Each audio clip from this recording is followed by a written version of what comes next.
love your work. On this show, we meet people who have carved out success by their own definition. I'm David Cadavy, best-selling author and entrepreneur. Our guest today ran his business while sailing around the world with his whole family. Paul Bennett is CEO and co-founder of Context Travel. Context Travel organizes high-quality tours around the world given by historians, authors, PhDs, and the like. I took a Context tour myself when I was at the Acropolis in Athens a few months back, and it was orders of magnitude better than any large group tour that I've ever been on. I met Paul through a friend recently and instantly felt he was exactly the type of person I'd want to have on my podcast were I ever to have one, and now I do, so here we go. In this conversation, you're going to find lots of lessons about overcoming your fears and turning nebulous dreams into actionable steps. Chances are there are some dreams that you have that aren't nearly as crazy as sailing around the world while running a business, and you may find some parallels there. We also wax about some of the benefits of travel. Corollaries to this can be found in the Mini Lives mini episode that I did a while back. Here's the interview.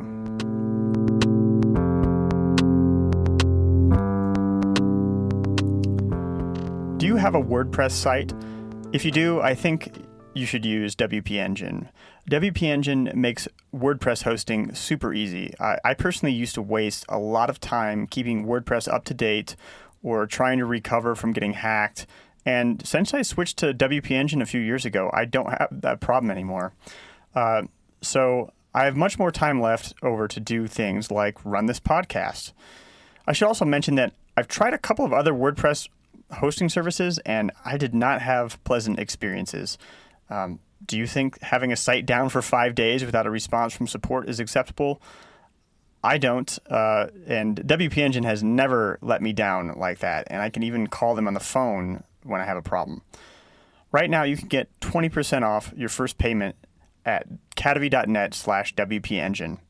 You'd be supporting the show big time with this one. If you became a WP Engine customer, we'll end up getting $200. Speaking of which, are you a freelancer who sets up clients on web hosts? WP Engine has an excellent affiliate program.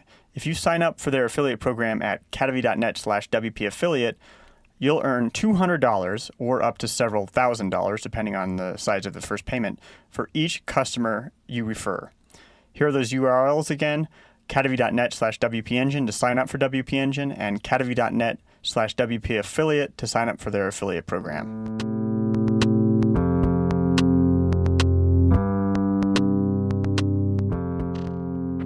I'm here with Paul Bennett from Context Travel. Paul, could you first start off telling us what Context is?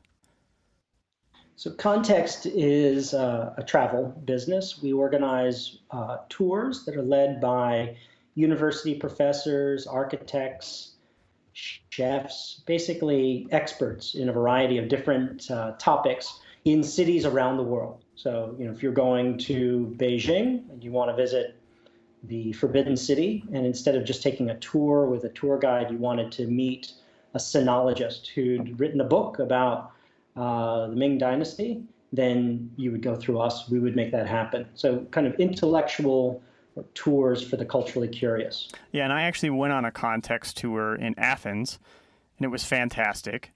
And our tour guide, or I guess docent maybe I would say, I think she was a PhD candidate. I don't know if she had gotten her PhD yet, but she was incredibly knowledgeable and a great tour guide. And it was an incredible tour, so much better than kind of an out-of-the-box tour. Is that kind of what you're going for? Yeah, that's kind of the idea. It's unscripted. You're just with a really knowledgeable person. We screen to make sure that they have social intelligence and natural teaching ability. But the idea is that it's a kind of impromptu encounter with a deeply knowledgeable person in a place where that knowledge has a lot of value. Yeah, and I love that. I mean, I could ask a question, and she wouldn't be reading from a script or anything. She really knew the answer. Yeah, like you're like a university professor, right? You just ask them a question about anything, and then they can just extemporaneously just riff on it. Yeah. And it was fascinating to me just to see just as a business, because I think, like when you mentioned authors and such, but I think in the case of someone who is a PhD candidate who has a ton of knowledge, they have something very valuable to offer that is maybe kind of difficult to convert into money in a way. But then there are people who are traveling around the world who have money because they're traveling around the world, and they are oftentimes intellectually curious people who want to learn about the place. And so it's interesting how there's like a little gap in the value there that you're filling in that. Anyway, if you can talk about that. Yeah, we usually talk about it in terms of intrinsic versus economic value. Mm-hmm. So a PhD in the humanities has incredible intrinsic value. She's knowledgeable, she's passionate, but the market doesn't really reward that. A humanities professor, even in a top university, is paid, really poorly. So the market doesn't recognize that intrinsic value. But a traveler does. So on some level, you could boil context down where this sort of mechanism for helping people with high intrinsic value realize that as economic value. Yeah, I think that was exactly what was going on. I know that on our tour there was a couple who they were retired and they were traveling around, and it seemed like they had just judging, they seemed like they had plenty of money to spend for tours and such. And your tours are, I believe the price point was around $80 or something for that tour. It wasn't like your $10 run of the mill tour that most people might take. Yeah, it's a little more expensive than a normal tour, partly because it's small, right? There's only 6 people on the tour, so Right. it's really intimate. That's part of the formula, right? If you bring a really smart, knowledgeable person, you don't have a script, you say, great, just riff on a topic. You can't have 25 people there. That immediately shifts that into a one-way linear narrative. But if you only have 6 people, now questions can be asked both ways, right? The docent can ask you questions. Hey, David, what do you think about this? Or have you been there? Or what do you know about it? Or do you have questions? And then you can ask questions. Well, next thing you know, we have a real impromptu exchange of ideas and learning, that's kind of fueled by the knowledge of this person. So yeah, small group, that makes it a little more expensive. Yeah, well, I mean, in our case, there were 4 people in the group. And so, yeah, it's a totally... there's just some people who are obviously not going to pay more than $12 for a tour, but there's a lot of people who $80 for a tour is really nothing. And when you consider that the exponentially higher value of the tour, it makes sense. You've really got a nice target customer there. Yeah, well, for people who are, who are thinking less stuff, more experiences, and kind of shifting their investment Mm-hmm. that way, we're great for that, because we're all about very few things, lots of rich experiences. Yeah, and so where around the world can people take tours? So as of today, we're in 37 cities worldwide. We only do big cities. So New York, Beijing, well, not all big, but we're in, all the major travel destinations worldwide, like New York and Paris, London, Rome. I was in Athens. Yeah. Yep, you're in Athens, right? We're also in Istanbul. Any city where there's a lot of history, culture, art that can be penetrated by someone with knowledge. So, in your backyard, we're in Cartagena in Colombia. Mm-hmm. We're also in Rio and Buenos Aires in Argentina.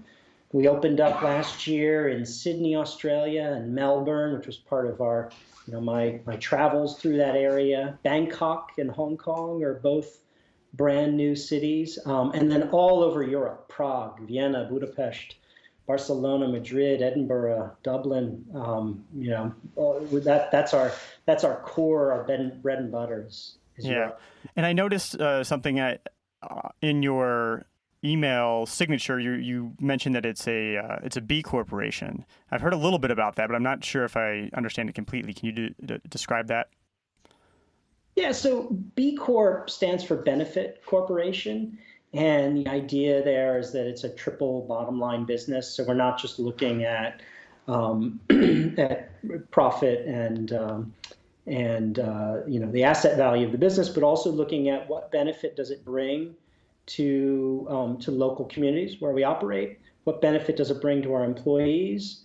There's an organization called B Corp. They're a nonprofit based here in Philadelphia, and they've been driving this idea to that a B Corp might replace an S Corp or a C Corp or an LLC as an actual designation. And there's a few states in the country that have adopted this. And the thinking is that, with a typical corporation, you're beholden to your shareholders. So, in theory, a company like Context could be sued by its shareholders if it decided to invest a bunch of its working capital in sustainability, right, or philanthropy, right? A shareholder could say, wait a minute, you're squandering shareholder value. A B Corp designation allows you to legally, protects you in that, so that you can actually do things as a social enterprise and not be sued by shareholders. So we became a certified B Corp many years ago. We were one of the first travel companies to become. Untours is the famous one that is a B Corp, but we've been a B Corp for a while, and we use it to kind of guide us in how we manage the company. And does that mean that you can just make whatever decision you want?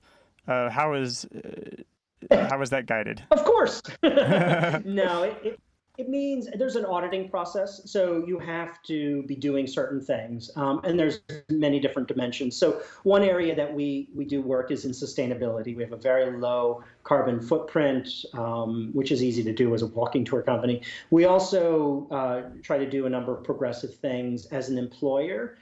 Partly we just do it because it makes good business sense. We feel like we get the best employees that way, but we do things like unlimited vacation and 12-month maternity leave and stuff like that to try to make Context a good place to work. And then the third big dimension for us is we run a nonprofit foundation called the Context Foundation for Sustainable Travel, and it runs programs in many of our cities where we operate that are either mitigating the negative impact of tourism. So, big tours overrunning Florence, we try to do things to mitigate that impact, or we do things that try to bolster the positive impact of tourism. And in that front, we run a scholarship program for inner city high school students here in the United States that take them out of their high schools and out of their communities for 7 to 10 days, and we send them on a whirlwind trip with their teachers to Europe and sort of overwhelm them and blow their mind with cultural heritage. Wow. Yeah, that has to be, I know that I did a study abroad back in, I don't even want to say how long ago, but that totally blew me away. So I can imagine that has got to be an incredible experience for them. Yeah, imagine you're a kid in, a pretty tough urban situation, not a lot of money, maybe a broken home, and you have no passport. You've never left your state. Maybe you've never even left your city before. And all of a sudden, bam, you have a passport and you're in Paris. It's amazing to see these kids sort of wake up and challenge themselves on kind of fundamental cultural stuff like history and monuments and food and language.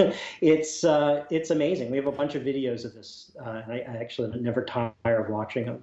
Or to even get to see, I don't know, wherever you grow up, people have a certain kind of set of concerns or values, and then you go live in another culture and you realize that it's completely different, and it completely re-architects your own brain in the way that you approach your environment. So you actually get to see that in these kids yourself.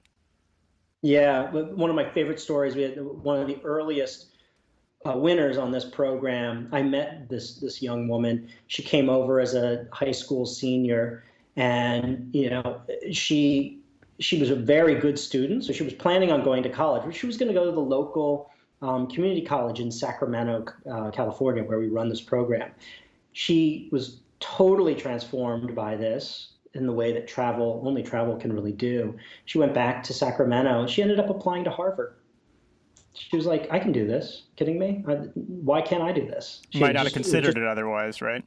yeah, exactly. Just opened her mind, you know. And you think, well, why would travel open someone's mind to that possibility? But it does that. It gets you out of yourself. You begin to look at yourself critically. You start to look at your community critically. And I don't mean that in a bad way. It's good criticism. You're just thinking more about how does Hmm. everything fit together in a global perspective, in a historical perspective, and it emboldens the curious, at least. And this girl was curious, so she came back and applied to Harvard. Yeah, Right. I know from my experience, just traveling.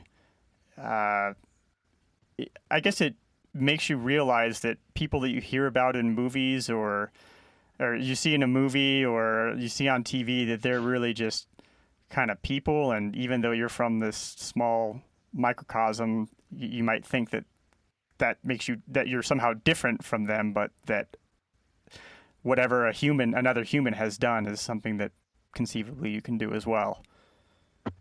Yeah, yeah. I mean, it's amazing again with these scholarship students. So many of them connect on a personal level with, you know, great artists like Michelangelo. So you start seeing these videos they produce, and they're sort of talking about, well, Michelangelo did this and did that, like he was a peer or something. And Hmm. it just, yeah, travel can kind of break down all those incredible boundaries we draw. Oh, cool. That's an interesting diversion, I guess, from what I even thought that we might talk about. That's really cool. Um, so, how did you get started with Context? What was the genesis of this business? It was sort of an accident, like a lot of good businesses are. So my background is as a journalist back in the pre-digital age in the 90s. I worked as a magazine journalist, a freelancer for a wide range of different types of magazines. And my wife, Lonnie, was an art director. And this was sort of in the dot-com era, 99, 2000. And when all of that exploded, I was also writing for a bunch of dot-com magazines, and all that exploded, and we both lost our jobs. We we decided to take some time off. So we bought a sailboat and we left New York City, and we spent 2 years sailing through Central America. We sailed across the Atlantic to Europe, and we were in Morocco for 9/11, and that was life changing, as it was for so many people. And a few months later, we wound up in Rome, Italy. And at this point, we'd been sailing for 2 years. We'd been talking about what was the next phase of our lives. And at that point, maybe it was being on a boat. We realized we didn't want to go back to jobs. We wanted to start our own thing. And we had been casting about for different business ideas. When we were in Guatemala, we'd thought about starting a coffee plantation. When we were in Spain and Gibraltar, we thought about starting a marine supply import business. We lived on a boat, so we knew a little bit about that. So we had all these little business plans that we would hash through. And by the time we got to Rome, there were some interesting pressures on us. Lonnie was pregnant with our first daughter. We had no home to go to back in the United States because it's still at that point, you couldn't get below 14th Street in New York, right? Which is where our apartment was. A lot of our friends had left New York. The recession was still on. In fact, now it was even worse. Post 9/11, the travel industry was falling apart, and magazines hadn't come back, and we were out of money. So, what a great time to take a big risk and start a business. So that's sort of what we did. Probably wouldn't have done that now in retrospect, but at the time I was in my early 30s, and we were like, we have nothing to lose. So we looked around us in Rome, and it was pretty easy to spot the opportunity. In Rome, tourism is king. It's the main economy. At that point, this is 2001, 2001. 2002. I was in Rome uh, from 9/11 to December, so I was probably there the same time you were. Yeah, we rocked up in Rome in November. So just on the heels of 9/11. Yeah. So we were there when Yep. you were there, and we were thinking about this idea and having a baby. Stella, our oldest daughter, was born the following June. And, we looked around. So you were there, you saw, tourism was all big tour groups, huge groups of 25, 30 people following an umbrella, going into the Colosseum. And at the same time, there were all these really smart people. Most of them were there on fellowships, finishing their PhDs. They were at the American Academy in Rome, the British School in Rome. It's a real, Rome is like several cities around the world. It's a real locus for intellectual. They were probably the people that were giving me and my class walking tours around Rome, early morning, all of us maybe a little hungover. Things like that. It's probably those same people, yeah. Yeah, on-site learning. Exactly. It was those people. And we were lucky. We were in a university, so we had that. We had those great walking tours and experiences, but it wasn't easy for other people to access that. And that was our business model. We were like, hey, we could commercialize that and give independent travelers, adults, the same opportunity that these college kids are having. Yeah, and so we launched it literally from our kitchen table. And our first corporate disaster was our daughter pulling a computer off the table there in the first few weeks and destroying it on 1,000 glittering bits on the floor. But we just bootstrapped it. We had no investment or anything like that. We just started organizing these scholars to lead tours, and it took off. It was a new idea, and there was an appetite for it in the market. And then slowly over the last 13 years, we've expanded it out to 37 cities and, professionalized it a bit. So, I love how you just said, oh, we went sailing for 2 years, very casually. I think for most people, there's maybe a little bit of a cognitive leap to go to understand going sailing for 2 years. You were already an avid sailor, I take it? Yeah, I grew up around boats as a kid. I'd done some sailing and racing. I grew up in Connecticut on the coast. But then I had been away from it for about 10 years. I did my college in the Midwest and the Southwest and lived in New York City and hadn't really done much. And so it was really one of those late night dinner conversations Lonnie and I had. We were like, God, what do you really want to do in life? And I had always dreamed, I really want to sail around the world. And she was like, me too. And so it became one of these conversations that we had through our 20s of someday we're going to buy a boat and go sailing. And so when the dot-com crash happened and all those things were kind of conspiring against us, we're like, you know what, let's not wait and do it when we retire or anything like that. Let's go now. Let's go do it real quick before we have kids and we have this moment in front of us. So we bought a boat. You don't just do it in a day. So we bought a boat. We actually lived on it in New York Harbor for half a year, spent a lot of time fixing it up and putting equipment aboard. Lonnie had never done extensive sailing. I had never been offshore in a boat before. So although I'd done a lot of sailing, I'd never crossed an ocean. So our first trial, we sailed from New York to Bermuda and then back. And we did that 1 month in the summer. And it worked out really well. We fell in love with it. And we're like, okay, we're gonna do this. And 2 months later, we left.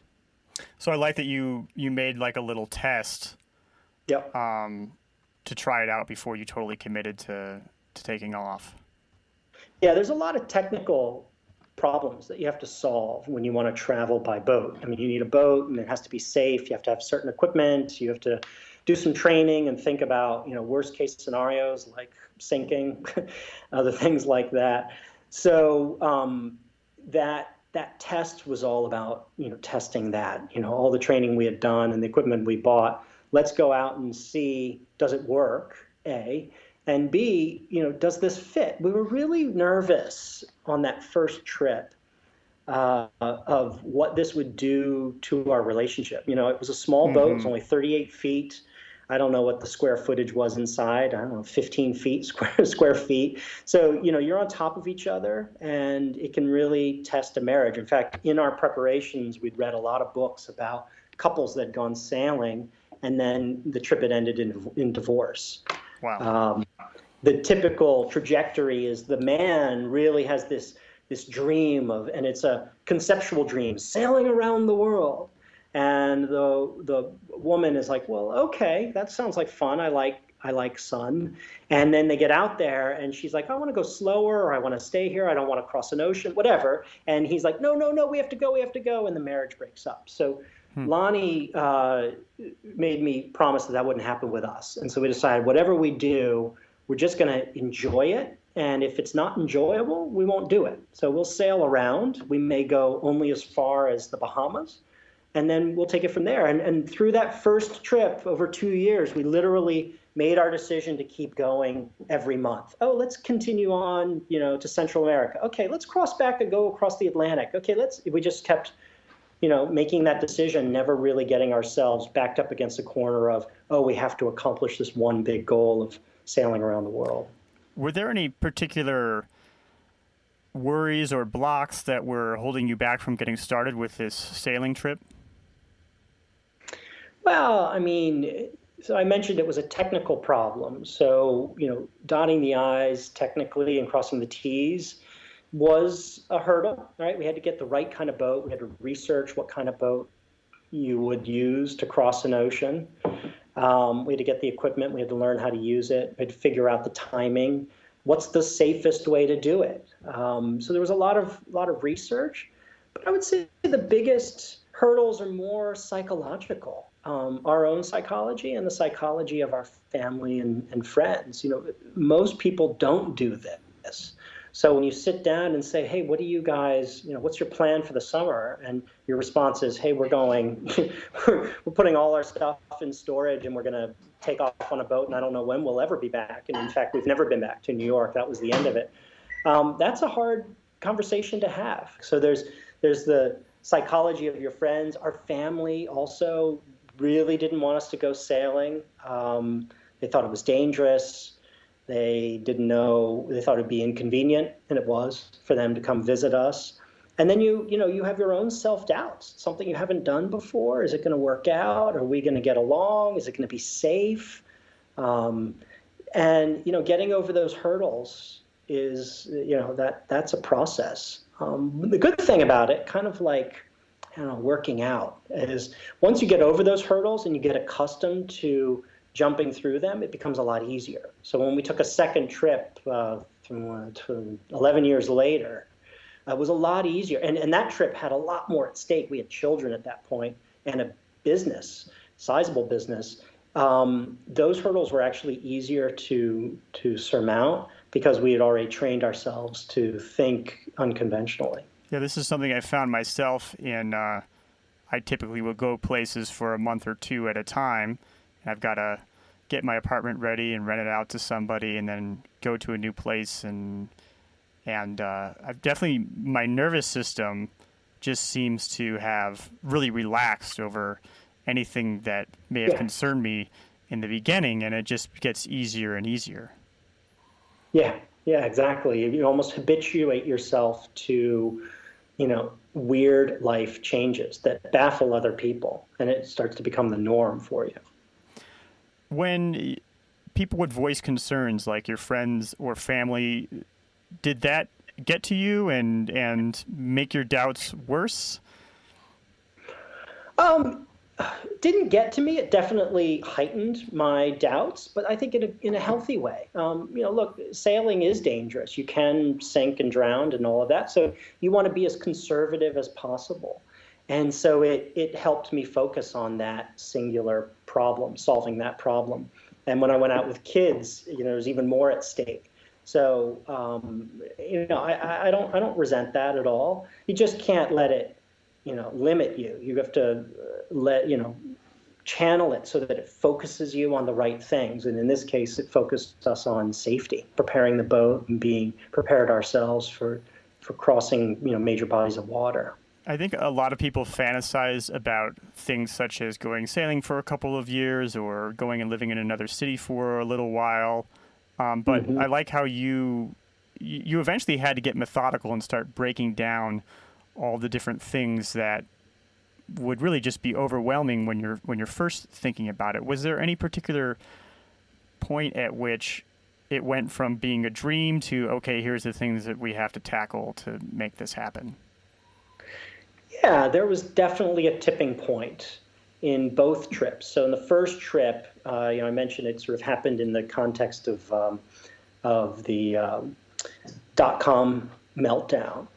So as that was happening and we saw people losing jobs, there was a tipping point. It literally happened. We were trying to buy a house or, an apartment in New York, and we'd been saving money. And this was the dot-com boom. So we were making more and more money. We were doing better than ever. We had what we thought was a ton of cash.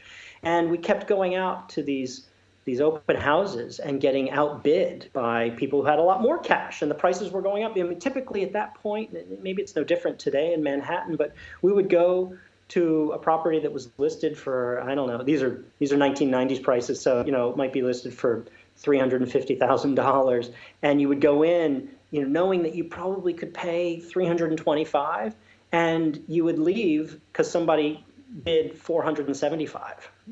So we had a lot of those, and it was after one of those, I remember distinctly, we went to buy this place in the East Village. We could afford it, and it went for 35% over the asking price on the floor right there. And we went out and had a drink at this little Italian restaurant in East Village called Il Bagato, which was around the corner from our house. And it was that night. We had, again, the same conversation we had many, many times. God, someday I want to go sailing. I don't know who said it, Lonnie, me, one of us. We were like, you know what? Fuck it, let's do it.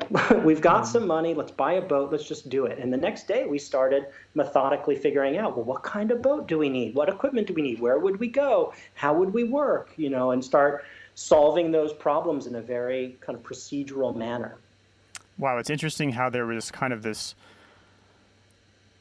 other goal that you were pursuing that, in a way, you sort of realize, oh, this doesn't really match up with what I am willing to put forth in terms of money, and you kind of maybe were caught up in this bubble thing, and Yep. After a while of maybe having some bids that you got outbid on, that was enough to make you reevaluate and reframe the whole picture.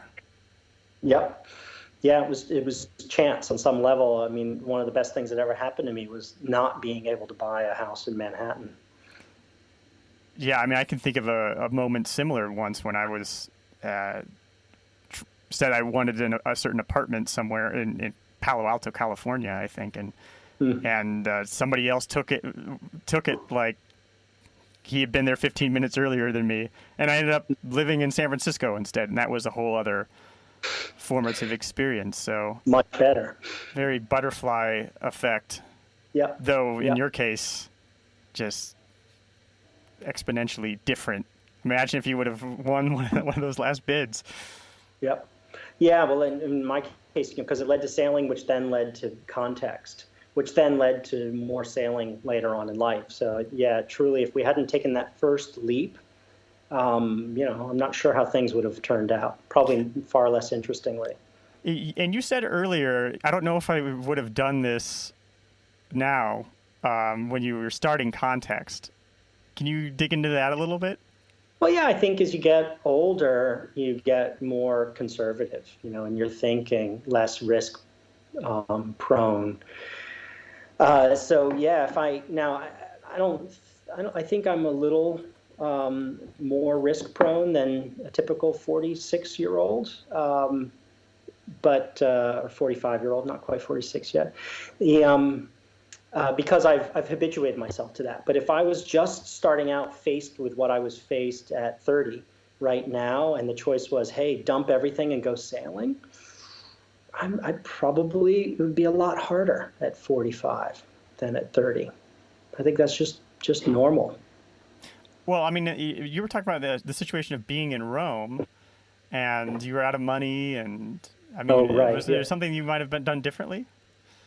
Yeah, well, I think the natural feeling when you run out of money and you're barefoot and pregnant is to run home, right? Not stay in some place. We were in a foreign country. We didn't speak the language. We were learning the language. We didn't speak the language. So we stayed, and we started a business, which are two really kind of risky, unknown things. But we felt emboldened, I think, from the travel. We'd been in a lot of uncomfortable situations, whether it was cruising up the Rio Dulce in Guatemala, crossing the Atlantic, being stuck in the doldrums in the middle of the Atlantic, storms, all these kinds of things. So it was dicey in those months where we found ourselves in Rome trying to sort things out. But we had some of the tools that allowed us to do it. Yeah, because you had been in more serious crises before. Your nervous systems perhaps weren't freaking out quite as much as they might have otherwise. Yeah, I think that's the biggest danger is you freak out. Not that you do something wrong. It's just that you freak out and you squander the opportunity. Yeah, and so many of us might freak out in a situation where we're out of money or we don't know what we're going to do, or maybe it's something as simple as, I would like to quit my job, but I don't have the guts to. And when you compare that to actually being in the middle of the Atlantic with a storm around you, when you're truly in danger, I'm sure that the comparison makes a difference. Yeah, I think this is why a lot of people climb mountains and do all sorts of risky things, is to try to put life in perspective. No need to freak out over a first world problem. Right. And so when you were starting Context, how much thinking was there over, all right, how can we design this business so that we can go sailing again?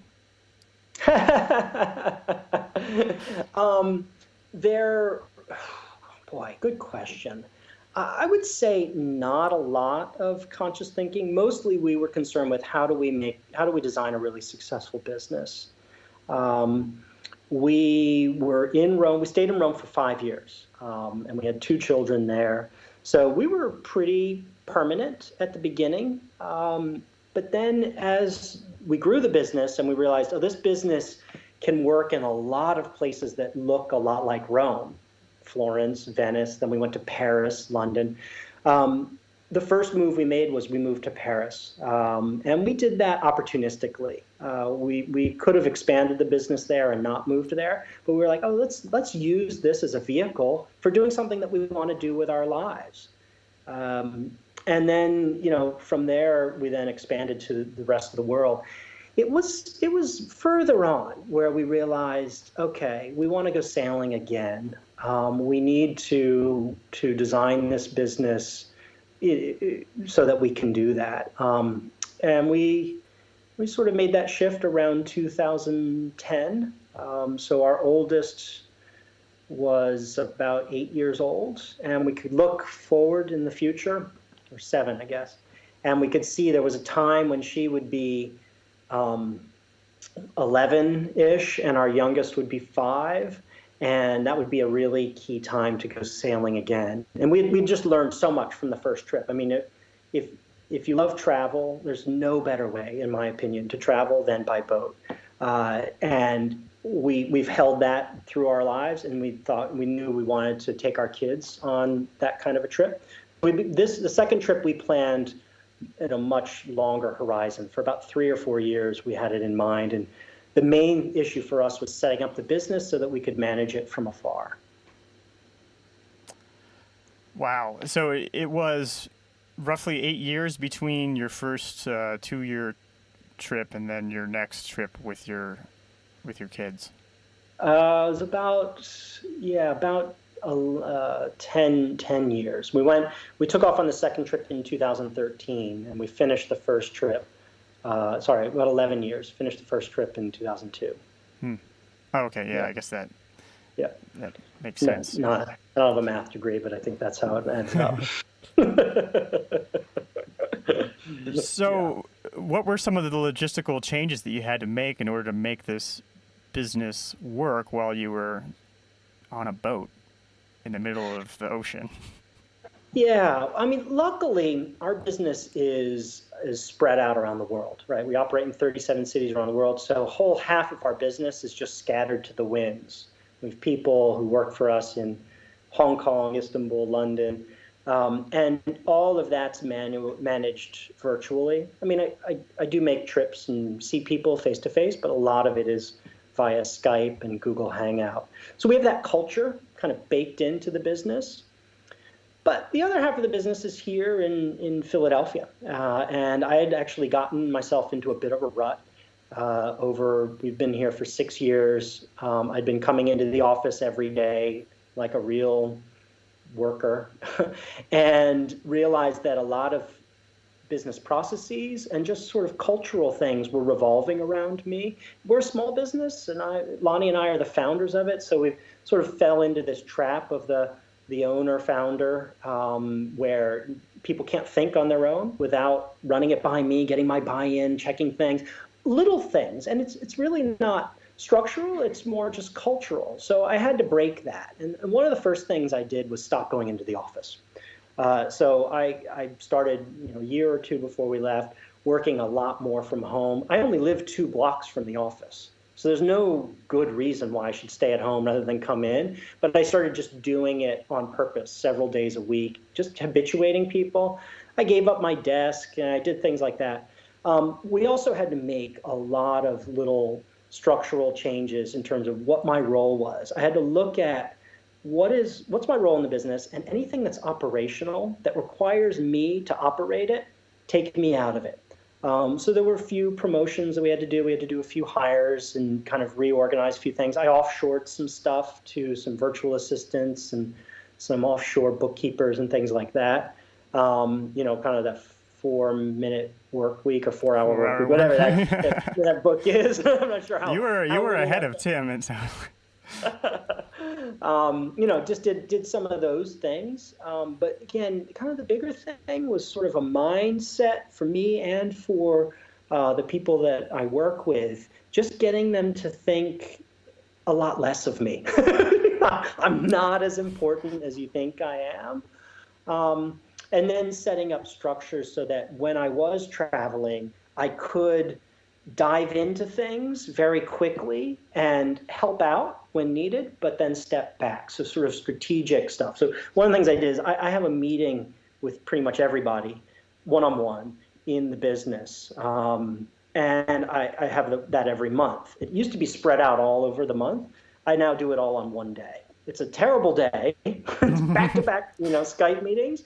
But that allowed me then, when we were in really remote places, to not stress about, I have to get to good Wi-Fi for this meeting. I just stressed once a month, a couple of days ahead, we need to sail to this island because I hear there's great Wi-Fi because I have 12 hours of nonstop meetings. Mm-hmm. What level of internet access do you have when you're at sea? It was up and down. So we had, the backup in all things was we had a satellite phone with email. So I had email whenever I wanted it. It was a bit expensive, but not terrible. We had all sorts of compression software and stuff so I could send, receive email anytime. Then we had a Wi-Fi booster antenna on the boat. So if we were in a harbor and there was a Wi-Fi signal, then we could find it, boost it onto the boat and use that. And it ends up that there are a lot of places, not in Europe and the United States, where there's unsecured Wi-Fi. So you can just hop on Wi-Fi still in the Caribbean, Central America, and certainly in the South Pacific. Or if you couldn't hop on, then there were, things in the harbor that you could pay for, $5 a day for Wi-Fi access. We used internet cafes. We made friends with people with houses on shore. We basically did anything we could. We were one of the few boats out there that was working while sailing. A lot of the people were taking sabbaticals. So then we became known as the boat that, if our boat was called Daphne, people began to say, if Daphne's in that harbor, it must have good Wi-Fi. Because we were the Wi-Fi hunters. So I guess I think that as somebody who hasn't sailed around the world, I imagine you're in the middle of the ocean most of the time, but it sounds to me like you are on land or close to land most of the time. Yeah, so we're on the boat the whole time, but we're in a harbor 90% of the time. So the second trip, we sailed from the Caribbean to Australia. We went in the other direction, and we crossed a lot of ocean, 8,000 miles, 11,000 miles of ocean, something like that. But 90% of the time, we were anchored in a harbor someplace. So really, there's just maybe 1 or 2 days there where you're at a time when you are really at sea and you can't even get the decent Wi-Fi. So in the Caribbean, it was, yeah, stretches of 1, 2 days between an island. There were a couple of 3-day passages. From Trinidad to Bonaire was a 3-day passage, and from Curacao to Cartagena was a 3-day passage. Then when you get into the Pacific, it's a lot different. So it was a 10-day passage from Panama to the Galapagos, and it was an 18-day passage from the Galapagos to French Polynesia. So you have much bigger chunks of long-distance sailing in the Pacific. South Pacific. So you've got one of those 18-day passages coming up. What sort of preparations did you make in the business to prepare for that? So make sure that the website's functioning. Make sure that nothing super big is going to happen while I'm gone. So again, technically, no website launches or anything like that happening while I'm at sea. A check-in with all staff before I leave, and then a scheduled check-in for when I get. Again, I'm checking in once a month, so a 30-day period without talking to me, via Skype is not a big deal. And then if there were any operational things, I still had my hands in some financial operational things, moving money around and that kind of stuff. So I would just do a full sort of CFO audit of the business before I took off to make sure cash flow and everything was fine for 30 days. But that was about it. And you still had access to email, so yeah, some communication could happen. And phone, right? It was a sat phone. So if I had to get okay. on the phone and talk to somebody, I could have. Yeah. Yeah. You probably weren't doing it all the time, though. No.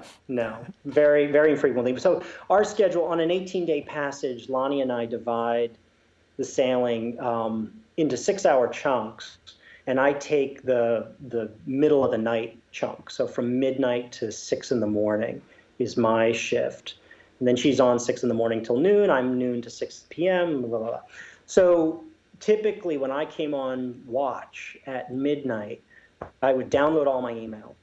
And then I would work and write all my emails and upload them again. So about 90 minutes of that. Then I would hang out and drink espresso and look at the moon and and then I would download all my email again about 90 minutes later. And usually I'd have all these responses because the middle of the night for me in the Pacific is the middle of the day in Europe and morning for the United States. So I trained everybody, if you get an email from me, respond quickly, and then I'll respond to you again. So then I would download again and do another round of emails. So I would usually have a back and forth every night via email with whoever I needed to.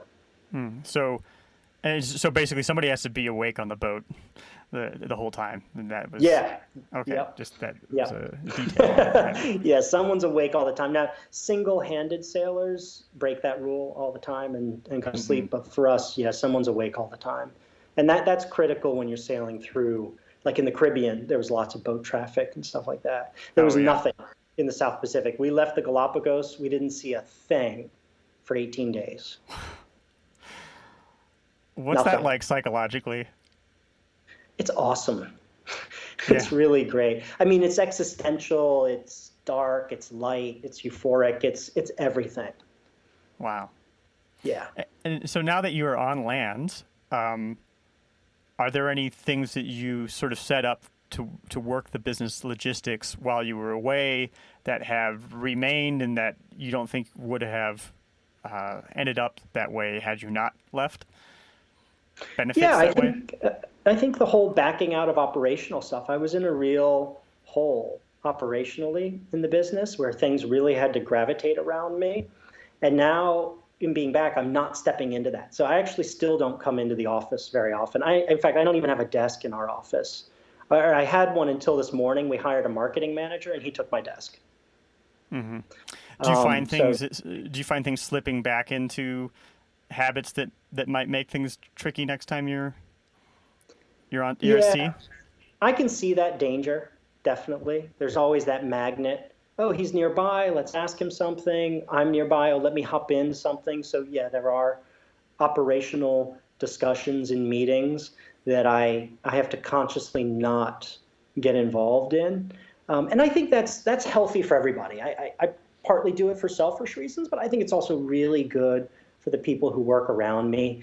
I think it's hard when you work in a small business that's founder operated You have that problem of the personality of the founder.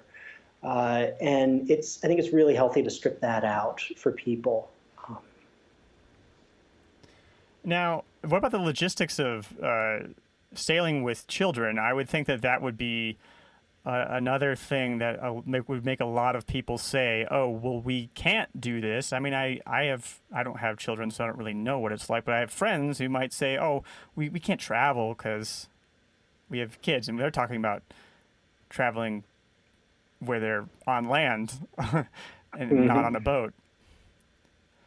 Yeah. So, I mean, of the three big elements of this last trip, the sailing part was the easiest.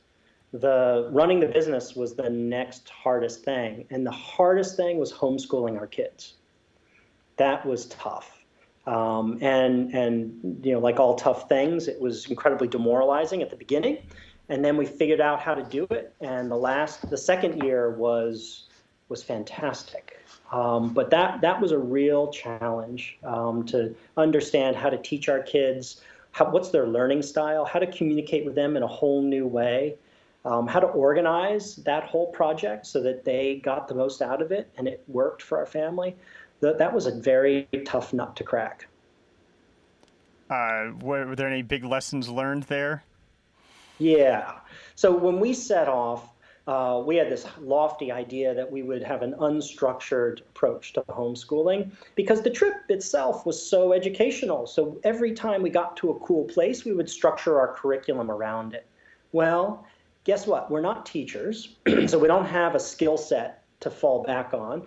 And it was really hard to just bingo come up with a curriculum for three very different age levels. We had a 5-year-old when we left. We had a 5-year-old, an 8-year-old, and a 10-year-old just turning 11. And so teaching them all simultaneously without a skill set as a teacher, without a curriculum, was a disaster. So, and it devolved into the kids were unhappy, we were unhappy, we were bickering, trying to figure this out. In the second year, we got a curriculum. Now it was a loose curriculum. It was structured around humanities, so it had a language arts component, a reading component, and a history component.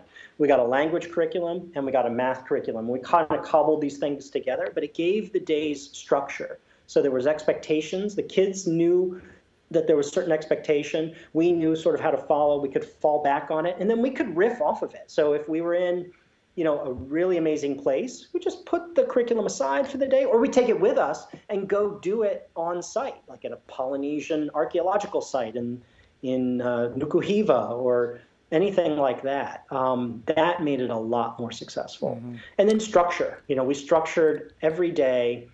The kids would meet me at the table in the cockpit at 8:30 with their plan for the day. What are you going to do in school? And then for the next 4 hours, I would just go, they would each go to each part of the boat, wherever they were going to work, and I would just make rounds and go and visit them. What are you working on? And obviously, the 5-year-old needed a lot more hands-on than the 11-year-old. And we would just do that up until 12:30, and then everybody would break at 12:30. We'd have lunch, and everybody jump overboard and leave me alone. Wow. And it sounds like you're putting in so much work into making that curriculum that would work along with your travels. Is that something that you've shared with other families that are in the same situation? Or is there anything unique about it that would make it helpful for somebody who's sailing with kids specifically? Well, I think actually it would work. I think the big lessons could be applied to any untraditional peripatetic lifestyle with kids. So if you're in an RV traveling around Australia or the US, or you're Airbnb-ing month to month around the world, which some people are doing, you could this is portable, right? You could take it with you. I think the key lessons are have a structure every day, have a structure that you can fall back on in terms of curriculum, and then just have an open mind for riffing off of it. One of the things about sailing that's really great is there are a lot of people doing it. And they all follow the same path. So when we went through the Panama Canal, we met up with dozens of other families on boats who were sailing across the South Pacific. and we shared information, boat information, homeschooling information. In fact, we would often get together with other families. There's this one family from Sweden, and the parents were PhD chemists, and they'd taken a sabbatical. And so we would pair up with them for lessons. I would do the humanities stuff. We were studying Latin on the boat, so I would teach the kids Latin, and then Gustav would take the kids and do a science curriculum on his boat. So we did a lot of that kind of stuff. It was great. This is something that I've found with traveling, or one of the fears that I might have had about traveling previously would be about kind of lack of community or lack of connection. But you often find when you're doing these things that there's actually a bunch of other people who are doing the same thing, and in some way you rely upon each other more and can count on each other more than when you're in your own hometown sometimes. Is that something that you found? Absolutely. Yeah, because you're bonded around a common goal, and it's kind of a tough goal, right? Not everybody's doing it. There's weather and boats and things, So you all have these common shared challenges, and your conversations revolve around, well, how did you solve this challenge? And I think that creates a really strong bond. We see it with our neighbors here in Philadelphia. Whenever something happens in our neighborhood, there's a break-in or there's something like that, everybody comes together. And it just strengthens the community. That's happening every day among cruisers who are sailing across oceans, because every day is a bit challenging. Yeah, because in everyday comfortable life on land in your hometown, situations where you really need other people's help don't come up quite as often. But when you're traveling, then every little simple thing can be a challenge. Like, oh, where can I find my favorite soda, or something like that, and then it becomes a thing that people help each other with. That strengthens the bonds. Provisioning is a huge part of it, right? You get out in the middle of nowhere. How do you find, fresh tomato or a decently priced, bag of flour? Well, that boat found it. Where'd you find it? And then you share that information. Yeah, something I always find enjoyable about living in foreign countries and talking with other expats anyway is solving these seemingly simple challenges can really make you happier in a way. Yep. I could see an objection that a lot of people have or would have, or something that would hold them back. They would think, well, if I've got kids, I need doctors. Healthcare is going to be a tough thing. How was that handled, or was that a fear that you had going into it? Yeah, I think everybody has that fear. It's mostly, for us, it was mostly around, what if there's an emergency? What if someone gets hurt? And it's not just kids, it's equally across adults. In fact, on some level, we were more worried about myself getting hurt or having a problem in the middle of the ocean, since I'm mostly responsible for the boat. Although Lonnie can sail by herself, the skipper, yeah.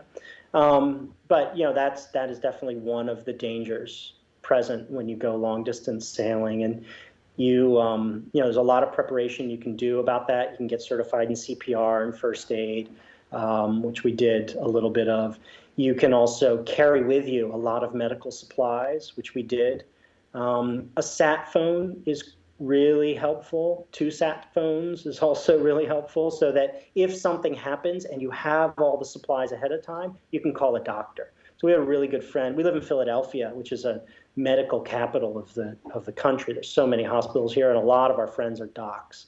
So we had one really good friend who's a pediatrician, an ER pediatrician, and she consulted with us on the medical kit that we should carry with us. It was a couple $1,000s worth of stuff, and if we had a problem, we dial her up, and she would walk us through whatever we needed. Kind of like, here are the most likely problems that you might have, and the equipment that you might need to attend to any of those. And that's, of course, when you're in an arcane environment like in the middle of the ocean. We didn't have, knock on wood, we didn't have any big emergencies, but we had a few instances where we had to see the doctor. I can't remember, Cleo, my middle daughter, had something in the Galapagos, and we called our friend, Cynthia, and she was like, well, just go to the local clinic. So we went to the local clinic. It was amazing. They were so friendly and nice. Now, we weren't getting a heart transplant, right? Hmm.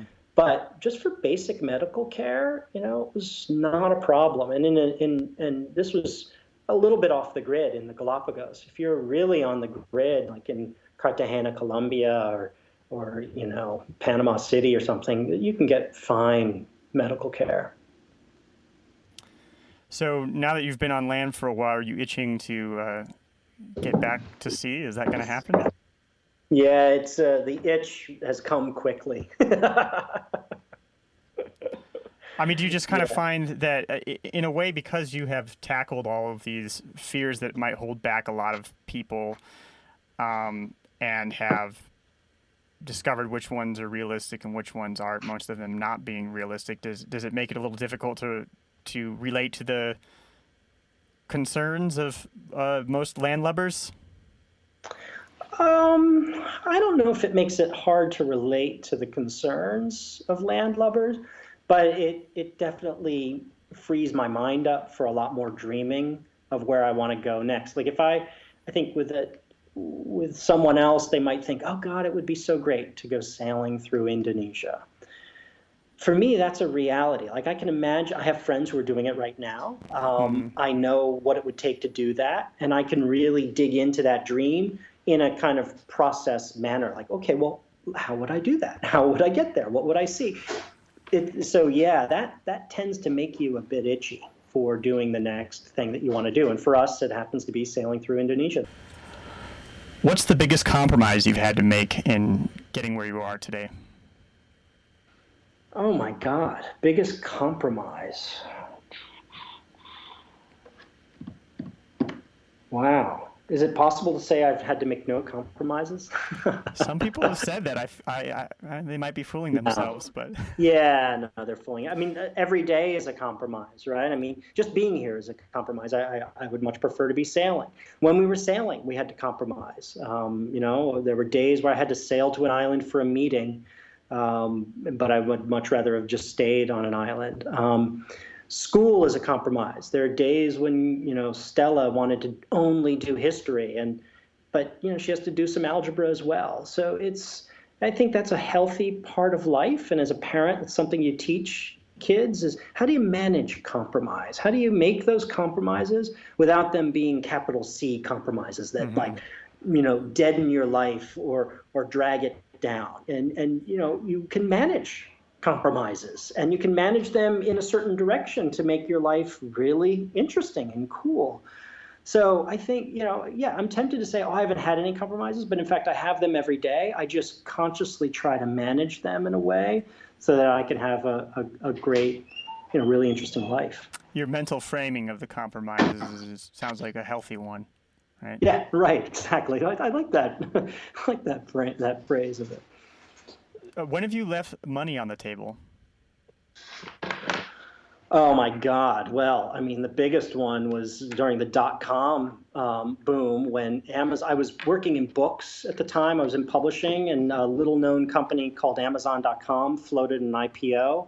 And I went to my father-in-law, who was much older and smarter in financial matters than me, and said, God, we ought to buy a couple $1,000s worth of this. I think it's going to be big. And he was like, books on the internet? So that was a situation where you kind of had an opportunity that Yeah. didn't pan out. Was there any times when you intentionally left money on the table in exchange for something else that you valued? Wow. Um, well, I mean, in the business, right? So we could run our business in a much more profit-driven way. I could be working many more hours and taking a lot bigger salary. But I intentionally leave money in the business so that I can have, for a number of reasons.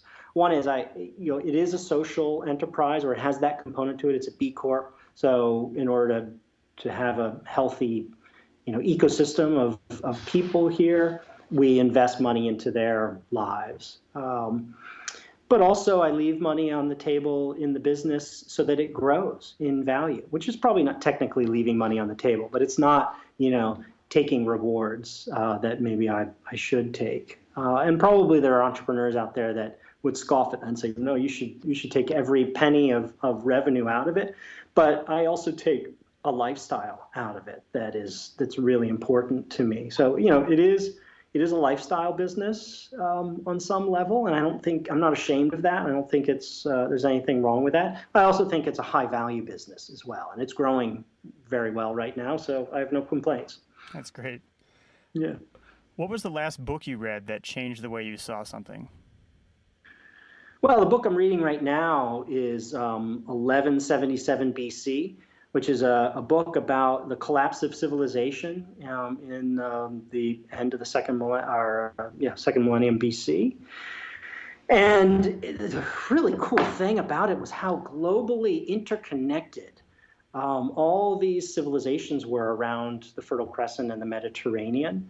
And that's changed the way I think about that period. I'm a bit of a Latinist and tend to focus on Roman culture and everything from then. But it ends up that the world was almost as cosmopolitan as it was during Imperial Rome, about 1,500 years before, which is a huge amount of time. So that just reminded me that the history of people is incredibly varied and deep, and there's a lot more that I don't know about it. Has that made you think differently about today's world and the way it's interconnected, or anything? That book, not in particularly. Let's see. In terms of thinking about today's world, No, doesn't sound like it. Not for that book, right? That's how that book changes the way you see, right? Yeah, that mainly just has me thinking more about how history is different. I don't know, a book that would make me think a little differently about today's world. It's going to sound funny, but Against the Country, have you read that book? I haven't. Oh, haven't my read gosh. either of these books, so. Absolutely hilarious, but it's just a really bitter account of rural life in America.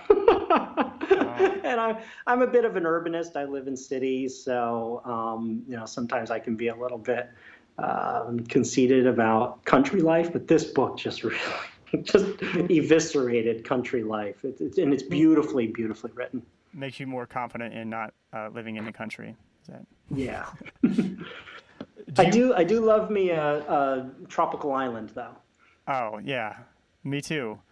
I don't know if I like not seeing anything for 18 days quite as well as you do, but I haven't experienced that yet.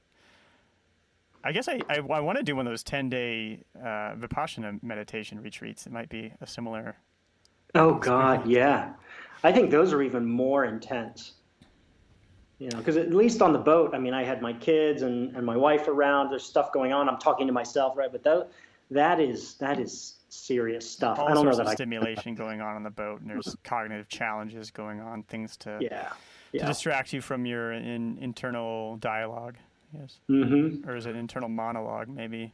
I don't know. It depends on how many personalities you have. Well, you're having a dialogue the whole time with yourself about weather. What's going to happen? Mm-hmm. What's coming towards us? How's the current moving? How's the boat moving? How can I optimize? You're optimizing the boat nonstop for 18 days, every minute of the day. So that's what you're talking about, which is meditative in and of itself. I know. I've looked at a radar storm system or something before, and looked at the Atlantic, say, and thought to myself, if I was in a boat, how would I get past any of that? It's all just straight down. How do you avoid stuff like that? You just have to go through. Well, no, I mean, it kind of depends on how fast your boat is. So this is a case where faster is safer on some level. If the storm overtakes you, then sometimes you want a slower, more stable, sturdy boat. So you kind of go for this compromise. There you go. There's a compromise. Yeah. So we found a boat that was sturdy but also fast. Not as sturdy as some, not as fast as others. So if you have a fast boat and you have enough good data, good information, and you have a sense of where it's going, you can move out of the way of a storm, hopefully. Yeah. And do you make your bed? I do not. I only have one sheet, and I get up first, and then when Lonnie gets up, she just pulls the sheet up. Okay. So it's kind of made, but it's not a ritual for you or anything? But I don't make it. So, do you have a final message for folks who are listening who might look up to your ability to define success for yourself? It's easier than you think, right? I mean, that's sort of what I learned in life. The mountain is always much higher from the bottom, and then when you get to the top, it's thrilling, and it might be vertiginous, but it was easier than you thought. Yeah. And where can people find out more about you or about Context? So Context is easy to find, just contexttravel.com. We have a Facebook page and Twitter and all of that kind of stuff. And I'm there. I'm on LinkedIn too, pretty easy to find. There's a writer, I think he's a crime writer named Paul Bennett, and then there's the head of design at IDEO is also Paul Bennett. So gotta pull those guys out, but I usually come up number 3. You've got a few Bennetts to deal with. I know that this is your last name, not your first, but it made me think of Pride and Prejudice. There was a Mr. Bennett. Is that the character? Yep. Okay. So you're not any of those people. Yeah, Elizabeth Bennett. Yeah. Oh, no. Okay. Elizabeth Bennett. That's right. Okay. It's been a while since I read that book. Anyway, Paul, your story is really inspiring, and I hope that it will inspire others to try things they might not otherwise. Thanks so much for coming on the show today. Hey, it was great to see you again. We need to get together. I need to get down to Medellin. Yeah, sail on down. I would sail down to Cartagena. I'll meet you 1/16 of the way. That's very, very kind of you.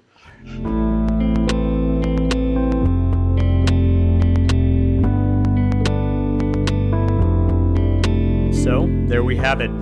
Before I go, I gotta ask, do you like books? If you do, I'd love to send you my book recommendations. About 90% of them will be nonfiction on subjects spanning from biographies to neuroscience. Just go to cadavy.net/reading, sign up, and you'll get my first set of recommendations right away. You'll be supporting the show if you buy any of those books through the links in the email. This has been Love Your Work, and I'm David Cadavy. The theme music for this show is See in You, performed by The Album Leaf, courtesy of Sub Pop Records. Love Your Work is a production of Cadavy Inc.